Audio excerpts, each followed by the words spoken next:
Hello friends, CMA intermediate जून 2026 के अंदर अगर आप लोग एग्जाम देने वाले हैं और ग्रुप 1 के अंदर जो आपका टेक्स्ट का पेपर है जो आप लोगों को बहुत टेक्निकल लगता है, अगर उस पेपर के अंदर मैं आपको कुछ ऐसे गिने चुने टॉपिक्स बता दूं जिससे आपका आसानी से एग्जाम क्लियर हो जाए, तो बताइए कितना आसान हो जाएगा आप लोगों के लिए। तो आइए आज की वीडियो के अंदर हम मोस्ट एक्सपेक्टेड टॉपिक के ऊपर बात करते हैं जो आपके देखिए एग्जाम में पूछे जाते हैं और आपको किस तरीके से प्रिपरेशन करनी है ताकि आसानी से आपके एग्जाम्स क्लियर हो जाए। तो जैसा कि आपको पता है इक्वल वेटेज है आपकी डीटी आईडीटी की, 3 घंटे के अंदर आपको देखिए पेपर करना होता है।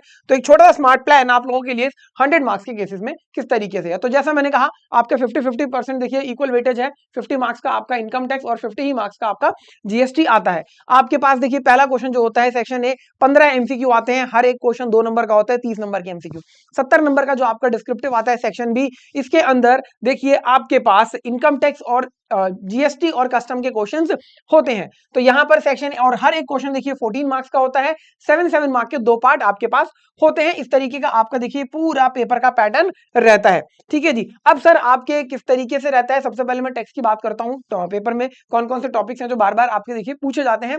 Basic and residential status, 5 heads आपके इनकम के जो कि बहुत ज्यादा इंपॉर्टेंट है। इसके बाद आपकी इनकम टैक्स के अंदर टोटल इनकम और टैक्स लायबिलिटी कंप्यूटेशन, और इसके बाद डिडक्शन टीडीएस एडवांस टैक्स और रिटर्न वाला चैप्टर आपका आता है। इसमें अगर आप देखें तो सबसे ज्यादा जो चीजें आती हैं देखिए अप टू 34 मार्क्स तक का आपका देखिए हेड्स ऑफ इनकम में से चीजें पूछी जाती हैं। अगर मैं बात करूं क्लबिंग और सेट ऑफ की कैरी फॉरवर्ड 8 नंबर तक का पूछा जाता है। एडवांस टैक्स टीडीएस टीसीएस की बात करें 10 नंबर तक का। बेसिक्स और रेजिडेंशियल स्टेटस आपका 12 नंबर का, और आपका डिडक्शन जो है वो 14 मार्क्स तक इंस्टीट्यूट पूछ सकता है। तो सर यहां पर हमें क्लियरली पता लग गया कि ये जो 34 मार्क्स का आ रहा है ये हेड्स ऑफ इनकम से आ रहा है, जिसके अंदर आपके पांचों हेड हैं। तो सर इन्हें हमें पहले सबसे ज्यादा अच्छे से कर लेना चाहिए। इस बात को आप अच्छे से नोट कर लीजिए। इसके बाद अगर मैं आपसे कहूं कि सर कौन से टॉपिक हैं जो आपको मस्ट डू हैं, कौन से हैं जो हाई प्रायोरिटी पर हैं, और कौन से जो आप कर लेते हैं, तो बहुत अच्छी बात है। तो 3 अलग अलग कलर से देखिए टॉपिक्स बताए जा रहे हैं। इन टॉपिक्स को प्लीज अच्छे से नोट कर लीजिएगा। सैलरी बहुत इंपॉर्टेंट आपका ये देखिए चैप्टर जो आता है, पांचों हेड वैसे बेसिकली बहुत इंपॉर्टेंट है। आफ्टर दैट हाउस प्रॉपर्टी, जिसके ऊपर मैंने अभी अभी देखिए हमने पूरा एक सेशन भी लिया था जिसके अंदर हमने हाउस प्रॉपर्टी के क्वेश्चंस की डिस्कस करे। तो आप वो सेशन देख सकते हैं, उसके अंदर जो क्वेश्चंस कराए गए थे उसका पीडीएफ आपको मिल जाएगा, वो भी आप प्रैक्टिस कर सकते हैं। After that PGBP, capital gain और अदर सोर्सेज, ये आपके देखिए टॉपिक्स हैं। ठीक है जी, जिन पे रेड मार्क लगा है वो जरूर करके जाना है, ध्यान रखना है। इसके बाद आपका टोटल इनकम और टैक्स लायबिलिटी, इसके अंदर 115 बीएससी में जाते हो तो कैसे टैक्स कंप्यूट होगा, 115 बीएससी को ऑप्ट आउट करते हो तो कैसे होगा। After that deduction, residential status, clubbing and set of, और टीडीएस टीसीएस और एडवांस टैक्स आपका देखिए आ जाता है। अगर मैं बात करूं आपके इनडायरेक्ट टैक्स पोर्शन की, तो इनडायरेक्ट टैक्स के अंदर देखिए जीएसटी के अंदर आपका चार्ज अंडर जीएसटी, सप्लाई, और फिर आपका उसके बाद reverse charge mechanism, time place value of supply आपका जो काफी ज्यादा इंपॉर्टेंट है। After that input tax credit, इसके अंदर सेक्शन 16 और सेक्शन 17 सबसे ज्यादा पूछे जाते हैं। After that registration, return GST के अंदर, और फिर आपका कस्टम आता है जो कि आपका सबसे ज्यादा इंपॉर्टेंट रहता है। अब अगर यहां पर मैं आपको देखिए चार्ट की मदद से समझाऊं तो सप्लाई रिवर्स चार्ज मैकेनिज्म को आप देखें तो 24 मार्क्स तक का देखिए यहां से पूछा जा रहा है।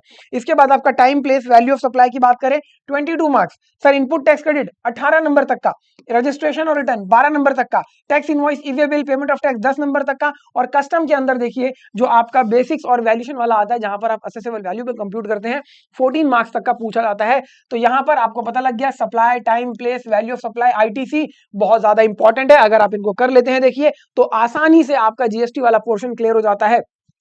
अब यहां पर भी मैं आपको टॉपिक्स बता देता हूं। तो सर जो रेड कलर से मार्क है मस्ट डू है, जो ऑरेंज है वो हाई है, और ग्रीन वाले आपके लिए गुड टू डू है। तो कॉन्सेप्ट ऑफ सप्लाई, जिसके अंदर सेक्शन 7, शेड्यूल 1 और शेड्यूल 3 सबसे ज्यादा इंपॉर्टेंट है। आफ्टर में आप इसके बाद शेड्यूल 2 करिएगा। ठीक है जी। कॉम्पोजिट और मिक्स सप्लाई, इसके बाद लेवी कलेक्शन आरसीएम जो कि आपका चार्ज अंडर जीएसटी आता है, इसमें कॉम्पोजिशन स्कीम वगैरह।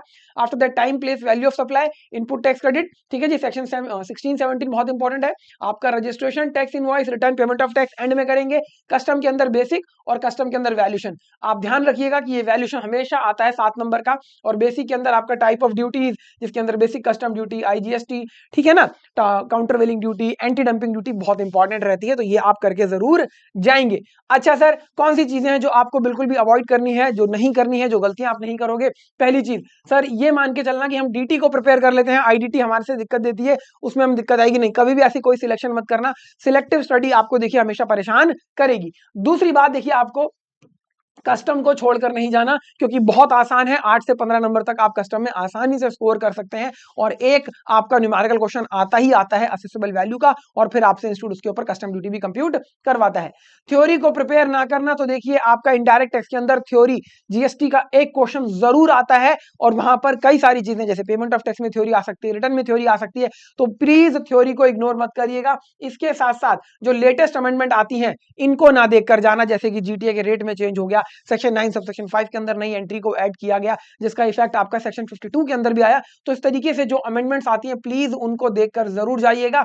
वर्किंग नोट्स आपको जरूर बनाने हैं, जैसे कि वैल्यू ऑफ सप्लाई के अंदर आप रीजनिंग दोगे, आईटीसी के अंदर कहां आईटीसी आप नहीं दे रहे हो या कहां पर दे रहे हो, तो उसकी रीजनिंग आपको जरूर देनी है। कभी भी ये मत सोचिएगा कि सर एक ही पेपर में हम 40 नंबर ले आए, नहीं, आपका टारगेट होना चाहिए कि 30+ यहां पर और 30+ हम यहां पर लेकर आए, ताकि हमारा जो एग्जाम के अंदर मार्क्स बने वो 60+ बने। सिर्फ 40 नंबर की आप तैयारी करोगे तो, और अगर पेपर कहीं थोड़ा सा भी ऊपर नीचे हुआ या आपकी प्रिपरेशन थोड़ी सी भी ऊपर नीचे हुई, तो सर आप बिल्कुल मार्जिन पे आके अटक जाते हो, जिसमें बहुत ज्यादा चांसेस रहते हैं कि रिजल्ट आपका पॉजिटिव से नेगेटिव हो जाए। तो कोशिश कीजिएगा कि आप 60+ का टारगेट अपना लेकर चले, ठीक है जी। और इसी तरीके से आपको करना है एग्जाम हॉल के अंदर। देखिए आप पहले ऑब्जेक्टिव के 2 क्वेश्चंस की प्रैक्टिस करिए, फिर उसके बाद आप एमसीक्यू वाले पार्ट के ऊपर जाइए। स्टार्टिंग में एमसीक्यू मत करना या बिल्कुल एंड में एमसीक्यू मत करना, क्योंकि वहां पर गलती होने के चांसेस सबसे ज्यादा रहते हैं। हर एक क्वेश्चन को देखिए आपको अटेम्प्ट करना है, कोई भी क्वेश्चन आप छोड़कर नहीं आएंगे। जितना भी आता है जैसे भी आता है वो आप जरूर कीजिए, प्रॉपर वर्किंग नोट्स वगैरह बनाकर आपको एग्जाम के अंदर अपनी ये चीजें रखनी है। तो आखिरी में चलते चलते मैं बता दूंगी 6 चीजें जो दिमाग में रखेंगे। सर आपको अपने पेपर के अंदर इनकम टैक्स जीएसटी दोनों को लेके चलना है, बराबर वेटेज देनी है। इसके साथ साथ हेड्स ऑफ इनकम और कंप्यूटेशन इनकम टैक्स में, supply, time of supply, place value ITC आपका जीएसटी के अंदर, कस्टम के अंदर असेसेबल वैल्यू कंप्यूट करना, टाइप ऑफ ड्यूटीज। और इसके बाद सर आपको जितनी ज्यादा हो सके उतनी प्रैक्टिस करनी है, सिर्फ रीड करने के ऊपर या देखकर क्वेश्चंस को नहीं, हाथ से सॉल्व करना है आपको, ठीक है जी। इसके साथ साथ वर्किंग नोट्स आपको प्रॉपर बनाने हैं। इसमें एक चीज जो आपको मैं बता दूं वो है टेस्ट, तो टेस्ट जरूर दीजिए। अगर आपने अभी तक टेस्ट नहीं दिए तो आप वो जरूर देना स्टार्ट करिए। आप हमारी टेस्ट सीरीज ले सकते हैं, जिसके लिए आपको eScholars.in वेबसाइट पर विजिट करना है, या 88880402 इस नंबर पर आप व्हाट्सएप मैसेज या कॉल करके हमारी टीम से टेस्ट सीरीज के बारे में इंफॉर्मेशन ले सकते हैं। और अगर आप इस तरीके से देखिए अपनी स्ट्रैटेजी को लेकर चलते हैं, तो आपका आसानी से एग्जाम के अंदर जो पेपर है वो क्लियर हो जाता है। जो टॉपिक्स मैंने बताए हैं कलर के वाइज से देखिए बाइफरकेट किया गया है, उनको आप अच्छे से नोट कर लीजिएगा, ताकि आप आसानी से अपना एग्जाम क्लियर कर सकें। मिलेंगे आप लोगों से नेक्स्ट वीडियो के अंदर, तब तक के लिए थैंक यू सो मच।